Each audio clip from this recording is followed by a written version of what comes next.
it's me, Renee. I'm back. So, I haven't actually done one of this video in a while. This video is a top 5 list. I think the last time I did this was with paratext. I think maybe it was like maybe it was just like 6 books. But anyway, it's been a while since I've done a list of like stuff. At least I believe it's been a while. Pretty sure it's been a while. Anyway, so today, sorry. I'm here with a top 5 diverse reads list. Some of these are, get them to be ready. Some of these are diverse in some aspects, and some are in more. And yeah, let's just get to them. So the first one is An Extraordinary Union by Alyssa Cole. It's diverse in a way that the protagonist is African American. She's also she also has an eidetic memory. So it's kind of like what's the other name?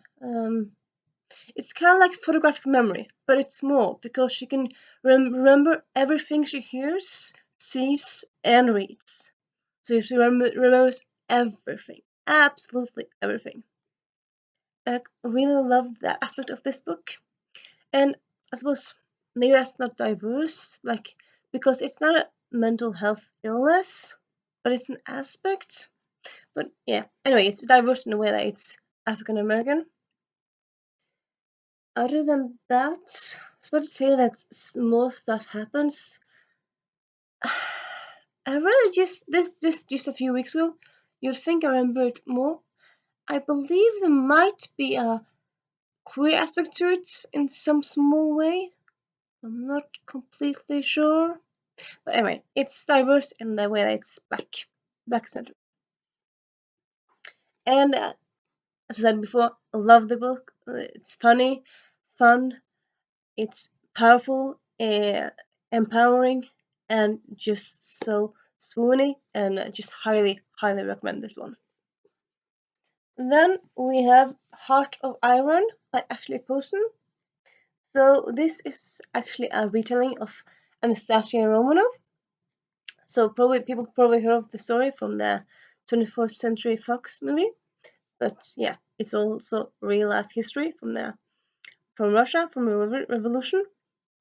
And in this version, it's set in space, and it's also set in space in like, I read this just in summer. I should remember it more, but I'm pretty sure it's set in space, and also like different, like it's in space, and like even though it's space, it's kind of like Star Trek and Star Wars in a way that none of the planets are called Earth or Tellus, so it's just a space setting with no Earth. Like in Marvel, you have Earth and other planets, but here you have no Earth, but just kind of you have some of the same communities and societies, so we can recognize stuff, but it's not Earth at all. And this one has it both has queer aspects as well as as well as people of color aspects. And I think there's at least those two. There might be some more aspects that I'm completely forgetting at the moment, but at least those two. So there's 2 in 1. And it's just a very good story. I read it in summer, highly enjoyed it, highly love it, and yeah, it's the first in a duology. So let's check this one out. And then you have Not Your Sidekick by C.B. Lee. Its own voices and diverse in the way that its protagonist is Asian, the protagonist is bisexual, and yeah, so there's those two. You have a protagonist's best friend who's like a very big character. So how do you count characters that aren't protagonists? Okay, anyway, in this book, a character that's very much in the book, in the center of the book, like very much in it, is trans. And then you have people in this book that are also gay, and yeah, you have lots of different sexuality in the series, and also lots of different people are They're Italian American, they're Asian American, all the different varieties of Americans, not just Caucasians, as often you have in books. And yeah, this book is just so fun, very enjoyable. It's kind of like, I would say, kind of like a diverse Marvel movie because it's very fun, but it also has a good message, and as I said, it's diverse and it's just very good. It has a nice romance in it, and yeah, this is the first in the series. Each book takes place from a different point of view, but it's like this, it's the same timeline, so it's not like one of those series where it's like companion. It's a series, but you have like, I suppose you kind of have like, it closes, like kind of closes the story of this protagonist in a way that she ends like, in the end she gets her kiss and her happily ever after with the romance stuff, but there's more stuff other than the romance, of course, in her life. So yeah, and definitely check this one out. It's just very good. Highly recommend it. Great book really to read for Pride Month. Then you have The Inexplicable Logic of My Life by Benjamin Aliere Science. So the author is Mexican American, and a lot of the cast in this one is Mexican American. The main character is not, but a lot of the cast is. A lot of the cast is queer, and yeah, and you also have. I'm thinking that you might have black, so black representation. I might be wrong. Should have checked this one out before, but at least yeah, you have queer and you have Mexican. So you have that whole cultural Mexican aspect to it with Spanish in it, and you have the food and all that, but you also have the queerness in it, and yeah, it's just a very good book. Highly recommend it. Also, actually, one of the few YA contemporaries with no romance for protagonist. The protagonist family and like life around has romance, but protagonist himself, no, it doesn't. But it's still very good. Well, why would I talk about a very bad book?